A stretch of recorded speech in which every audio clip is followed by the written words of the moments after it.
Thank you very much, Reverend, for your time. Now, first of all, of course, South Africa waking up to the news day before yesterday of that report that was released by the President, that SIU report into digital vibes in the Health Ministry, and then also finding out that the SIU is suggesting that the DG in the department, Dr. Anban Pillay, should also face some sort of punishment or prosecution.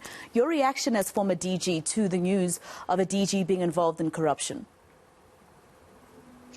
Well, I mean, that's why we are here. That's why we actually formed the Association of Former Directors General. What we are saying is that we need to rebuild the capacity of the state. The attack of the state in terms of its capacity, hollowing out, people who should be there to make sure that the state serves the interests of the people, was destroyed in the last few years, and very few civil servants are able to take a stand because of the threats against their lives, etc. And that many of the officials who got caught into this corruption followed what the political class was saying to them. And by doing that, they then become the victims of this corruption, because they are the ones who sign up on the deals, on the tenders. And I always say the officials will remain with the problem, because the political class does not put it in writing. In terms of the PFMA, when a political leader gives you an instruction, they must put it in writing, so that if indeed it is irregular, you should say so. And if they say they are going ahead with it, they must put it in writing, so that the officials are able to protect and defend the state. I think that's what we are looking for. And we are hoping to work with the government to assist to rebuild this capacity. Reverend, I read some reports suggesting that the association is derived of former DGs from the presidencies of former President Nelson Mandela as well as former President Thabo Mbeki. Is this true, that those are the two administrations that this association derives from? And does it say a lot about there not being a DG or a former DG that was approached from the previous presidency?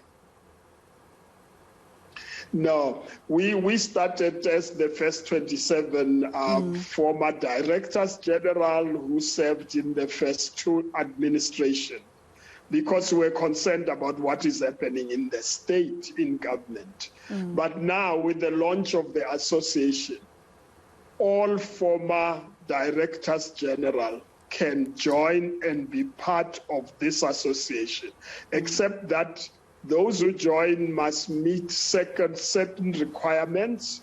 We have got a code of ethics, so we don't have former directors general who join coming with a baggage that would in fact discredit the association. We want the association to be consisting of credible former directors general who are going to mentor, assist, advocate, and share experiences with those who are currently participating in government. All right, Reverend. So formed in May 2016, I believe. It started with about 27 of you. But you also wrote something to the administration then, which was titled "The Voice of Reason, Save the Public Service from State Capture." And it was, submitted to the executive outlining your concerns back in May 2016. Have you received any response since then from government?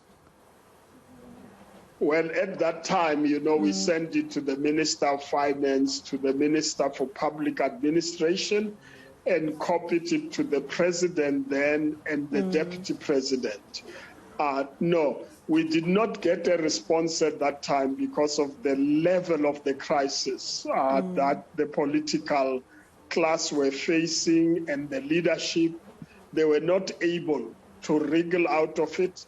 We proposed a way in which we could stop the state capture. I'm still of the view that if they accepted our views at that time, would not have had such a deep damage in the state the way in which it has happened. But subsequent to that, of course, we have now met the president, current president, we have met the Minister of Public Service and Administration, the one who was before the new cabinet reshuffle, and we have met the new minister, and we are confident that we will be able to work with government to assist in whatever way possible. All right, very quickly, I know that your peers, Reverend, call you DG of all DGs, and I wonder, how you feel about that. But in terms of you speaking to the current president and having briefed him about your initiative, explain to us how independent you'll be from government, for instance, and from the president, and how exactly you're hoping to work with government to eradicate corruption in our country.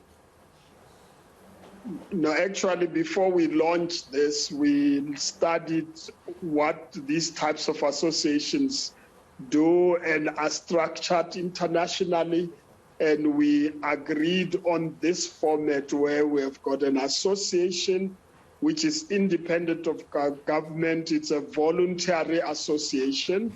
And it will then make available, as we have done already, our constitution, code of ethics, the things that we could do with government following our discussion with the president and the Minister for Public Administration, the head of the public service. They call me DG of DGs. Of course, I led FOSAT, Forum of Directors General, during that.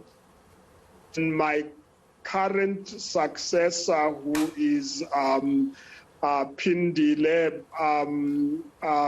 Baleni. She was at the launch, welcomed the launch, and she said they are ready to work with us. We had the chair of the Public Service and Administration Commission, and he said, welcome this establishment of the association, and has already indicated the things that we should do together. We had officials from the Public Service and Administration. We had officials from the government school for administration. So everybody has welcomed this. We also had the Auditor General attending because she's critical.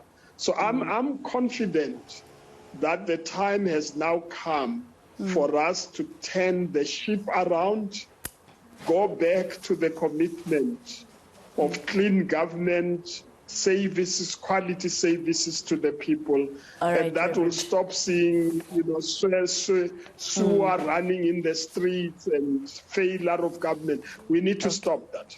All right. Reverend, thank you very much for your time.